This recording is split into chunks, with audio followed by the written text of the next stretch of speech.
host, Julie Polk, local actress and art freak. This is my friend Matthew. Matthew is not in the arts, but I selected him as a guest on today for our very first episode. Woohoo! Well, largely out of convenience, but On it easy. but because he is someone that I think our audience could relate a lot to. Number one, he doesn't come from San Antonio. We have a lot of people moving here all the time. And number two, his background isn't necessarily in the arts, but one thing that our friendship has definitely grown over is his growing interest in the arts. And mine, that is pre-existing and staying because it gives me money. All right. So Matthew, do you want to talk a little bit about your background? What do you do? Where are you from? What hobbies do you normally engage in? Thank you. Where to start?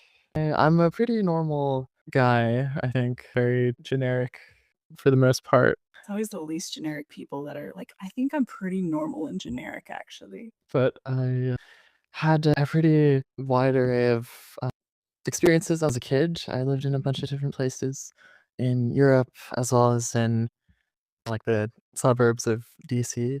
And so I've kind of been around a little bit. I'm not like exceptionally well traveled or anything, but perhaps a little bit more than the average person.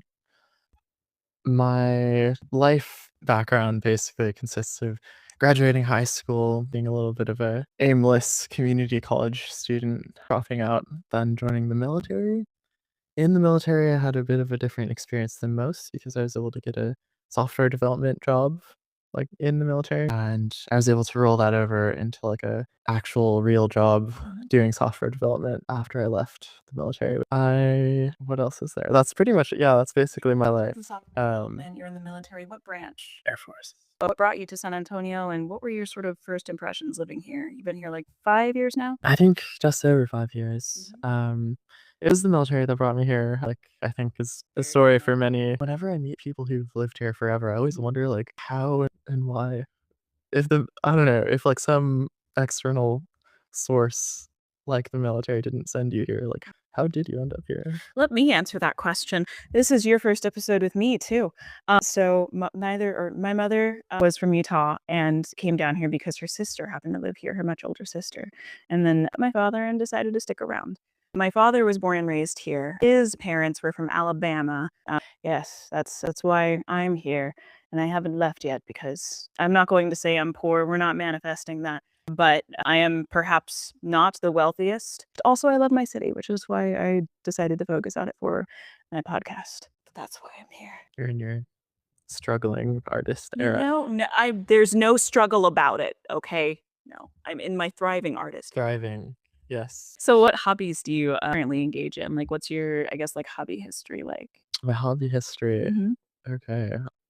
So, as I think is pretty common for children, I developed a fascination with swords. And so at some point, a little over a year ago, I realized that you can just like actually mess around with swords in real life and like have fun with it. And I discovered that there, in fact, are groups of people that just like fight with swords. And the one that I am part of is called the Society for Creative Anachronism.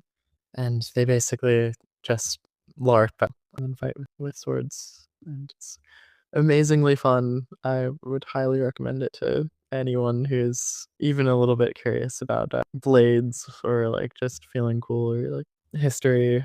There's a lot of good stuff in the SCA and it's just so much fun. So that's definitely my main like hobby, I would say. Well, I actually did not come out of the womb as a theater kid, believe it or not. Like I did, but I didn't know. I was not raised as like a theater kid on purpose for sure. I was actually quite strictly kind of raised in the opposite. I was raised very much in the church. So my hobbies were reading, drawing, reading largely the Bible, praying, fearing God, and singing gospel. My parents split, much like a majority of children of our generation.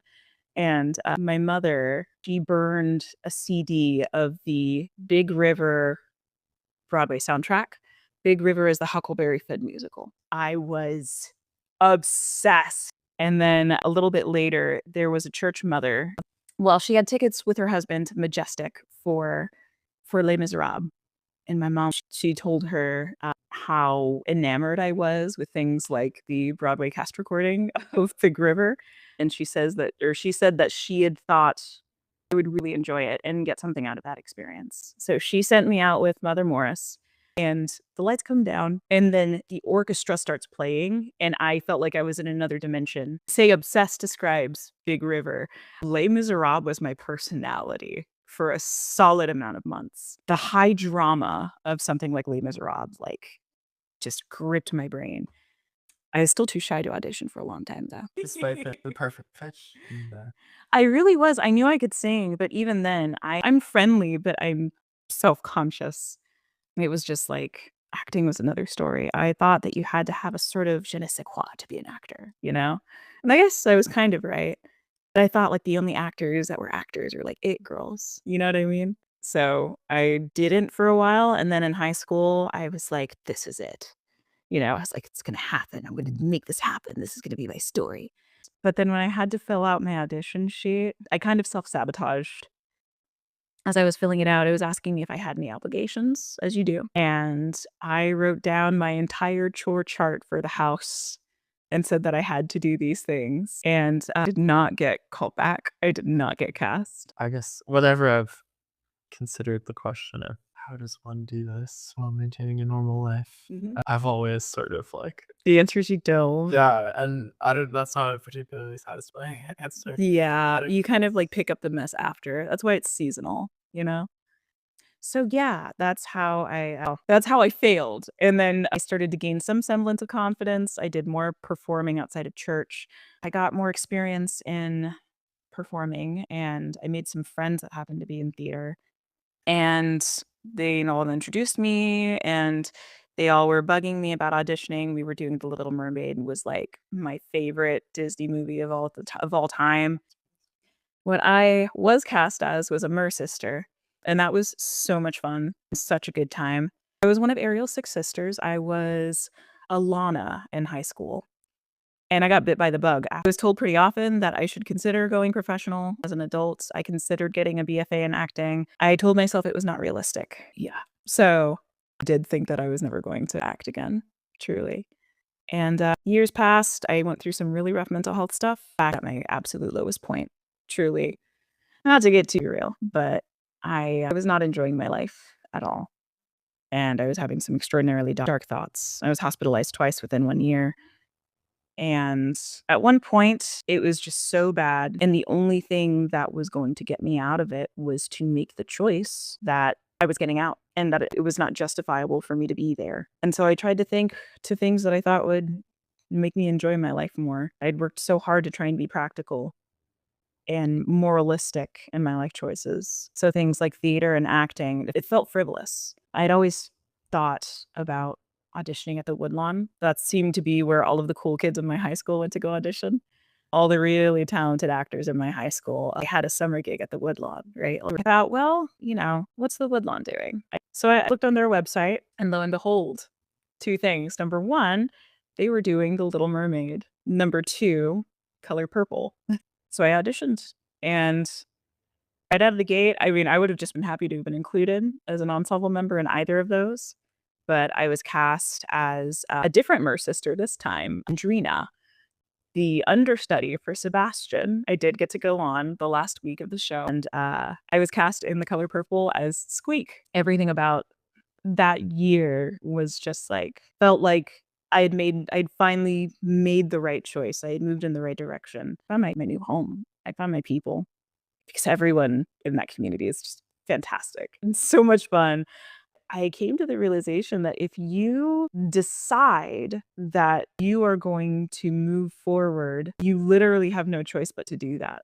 It's just how your life is going to shake out. So that just sort of escalated from went from the Woodlawn, they transitioned to the Wonder, that got a role at the San Pedro Playhouse for Hairspray as a Dynamite, and was trying little side fringe things, auditioning for anything that intrigued me, anything that fascinated me. And finally, most recently, I auditioned and was cast in 100A's production of Educating Rita. 100A is the theater company that works with the Tobin Center, the Performing Arts here in San Antonio. and got the role of Rita, which was huge. And to say it was a blessing and a privilege is like kind of an understatement. But that's not even mentioning I got to be a historical actor at the Alamo. It was awesome. It was such an amazing time. That's kind of like how things have just escalated, where again, I decided I was going to do the thing and I just didn't give up on it. And it didn't give up on me, you know? So, yeah, that's my whole like theater story. But back to our lovely guest here. Since you and I had become friends, actually, we discovered the first time we met, you had already seen me. Yeah. Mhm. You're a Emerald citizen. Yes, I was in the ensemble for The Wiz. It's also the Dorothy understudy, but you didn't know that 'cause you didn't read the program. I didn't know understudy was a platform. That's fair. We discovered that I had seen you Yes. in a play, like, 2020. say, like, a while before.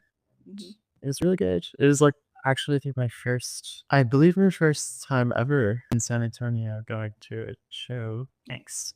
And just very lovely. Made me cry, I think, twice. Really? Yeah.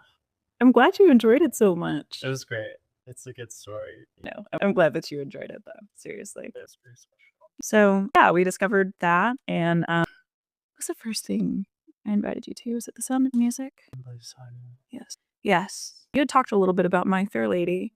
I don't know. I knew that even though he wasn't one of us, he's one of us.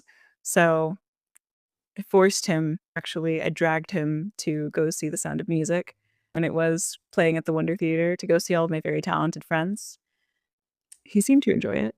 Absolutely. Yes. Yeah, I'd never really indulged in, like, in music, the way that The Sound of Music indulges in music, and it is just one of those things that absolutely should be indulged in. I agree. So at that point, I'd only been to a show. I think the last time I had been to a show was The Wiz, like, over a year prior. So, like, I was still a very entry-level showgoer. You almost saw me in Sweeney Todd. Yeah. Again, like a month before we met. I didn't know how. So yeah, I thought you could just like pull up. You usually can, not for a Darcel Andre show. And so I tried to just like pull up the last day of Sweeney Todd to like buy tickets. Again, you usually can, but not for a show directed by Darcel. No. So, yeah, unfortunately, I had to wait a little longer to. I guess I'm actually staring. I had to wait a little longer to see on stage. Yeah, he saw me in Educating Mita because he's a real one. He was there till same night. That's really. I'm glad you enjoyed it. But yeah, no. So, what in your sort of growing relationship with theater? What sort of interests you? Like, what draws you? What do you think you like most about it? There's a lot to like.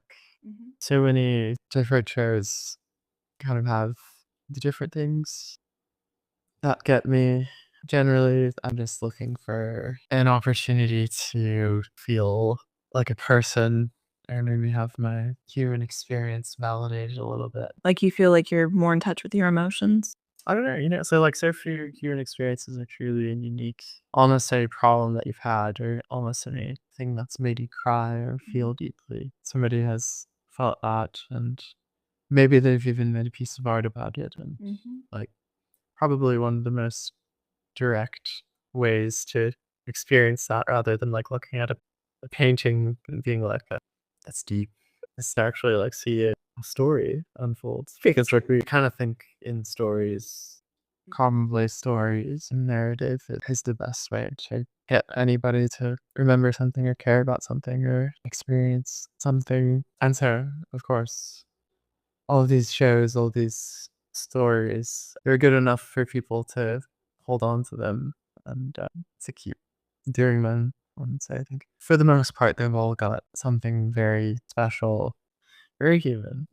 And so there's great opportunities to feel things. Just really good opportunities to feel deeply and to be reminded that we all, for the most part, can feel deeply. So, when you think of being more involved with theater, what do you feel is the scariest thing about that? Like, what holds you back from just like being super gung ho about it? Well, probably most directly, it would just be the logistics of like living and doing that. Yeah. It seems like you really kind of have to section off a portion of your life and decently far in advance to like You just have to commit a lot of time towards it.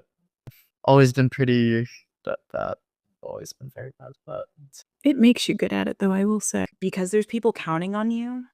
I know a lot of folks that it does actually help them a little bit and, like, shows them, like, how to be punctual, because the consequences, if you are not at a place on time, right? The consequences, if you do not communicate and if you're not just, like, on the top of your game, a person is forced to grow into that kind of thing. People have lost roles for being, like, 15 minutes late to rehearsal every day. It's a very real thing. If you are not there, they got someone right there waiting to take your place. Dedicating the time isn't the problem at all. It's just like creating a functional system.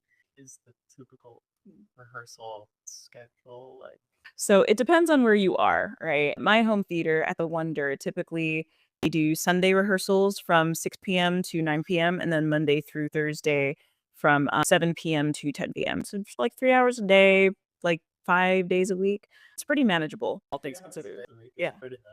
For like a theater rehearsal schedule, yeah, brother. If you have like a thing like You just communicate. That's what the audition sheet is for. with your guys, like the question basically is like, can normal people do this? Yes. And it What, you think I'm not a normal person?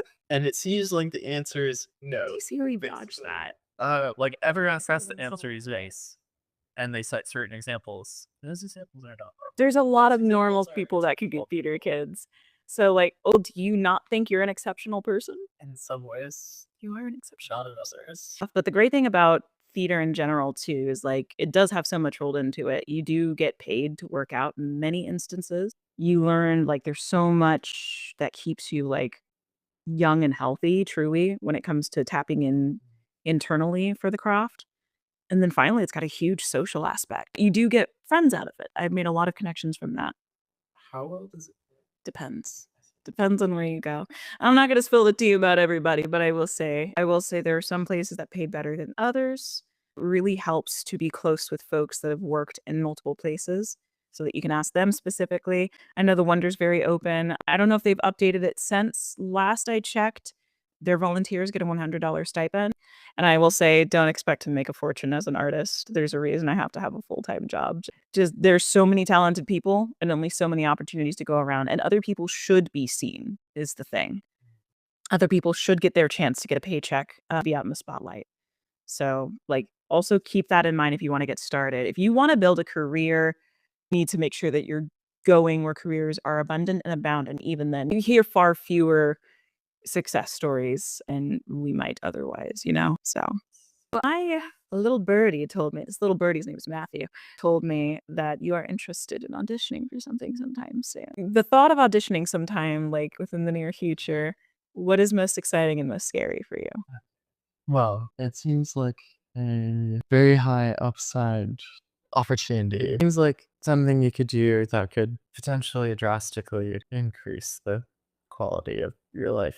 But it's a little bit of like a crucible in that you have to go into this environment and like prove that you belong there. And additionally, if the answer is no, it's like a really deep cut. So it seems like just kind of like a high risk, high reward type of play. You just know that like I could do this thing and I could like get a bunch of cool friends as a result. Mhm. And I could do this thing and like my worth as a human being could be assessed and the results might not be amazing. And so I think that's kind of the question that any aspiring Mhm. theater performer before their first thing has to consider. So I felt that way in high school, and I felt that way auditioning again for the Woodlawn as an adult. It's actually very low risk, high reward. Speaking as someone who has been there before, I definitely walked in with, like, not a chip on my shoulder, just kind of, like, assessing, like, because in my head, like, it's a competition, right? And every audition, I mean, it is, there's no really getting past that. I have seen, speaking from a professional standpoint, I have seen some folks that would not have been my standard just slip right in. Because at the end of the day, you can't see what a director sees unless you are the director. Hmm. Every director is very different. What you think the director is thinking about you during your audition or before your audition or even after your audition, sometimes even after your cast. You never know like what is going on in their head. Being cast like in a prestigious role does not necessarily mean that a director likes you. It may not have even been their choice. Yeah. Yes. Executive directors and producers have a say as well in casting. There are a lot more factors going on behind the scenes than anyone can imagine. So the most you can do is try to create good art and just put yourself out there. We are officially out of time, but I have a lot of content to edit and it's golden. So thank you so much, Matthew, for doing this and taking time out of your day, especially on such short notice. You want to plug where you're at? Look into each camera and let them know what you're working on. Nowhere. I didn't see anything. Look at both cameras and let them know. On social presence. I don't even have a phone. Everyone who knows you, I just pull up. Yeah, I just walk out of my door and I say, yoo! And he knows exactly like what it means. Well, thank you. And thank you all for tuning in to the very first episode of Thank You 210. This is called Thank You 210. Yes. That's very sweet. Oh, I'm so glad. I thought you were gonna laugh at me. Yeah, no, because no, in theater, like during rehearsal, if someone says, "Hey, take a break in 5," we say "Thank you 5." Actually, Yeah, I thought that was just like easy. it is. So it's kind of a play on words. No, so if you want, we can like say it together. So I'll say thank you, or we'll see you in 210, and then you can say at the same time as me, thank you 210. So thank you guys so much for tuning in for the very first episode of Thank You 210. I don't know if I'm going to continue this. I have to do another episode for school, but if I like it and I have time, I will, because I already invested in the Yeti mic and the extra laptop. So we shall see. But there are plenty of extraordinary people to meet besides Matthew over here. Definitely folks I've shared the stage with or I've worked in production with that I'm sure would love to tell their story as well. But until the next episode, thank you, and we will see you in 210. Thank you, 210. Do that again. Ready? We're going to count that. Ready? Thank you. Okay, we're going to count down. Ready? 3, 2, 1.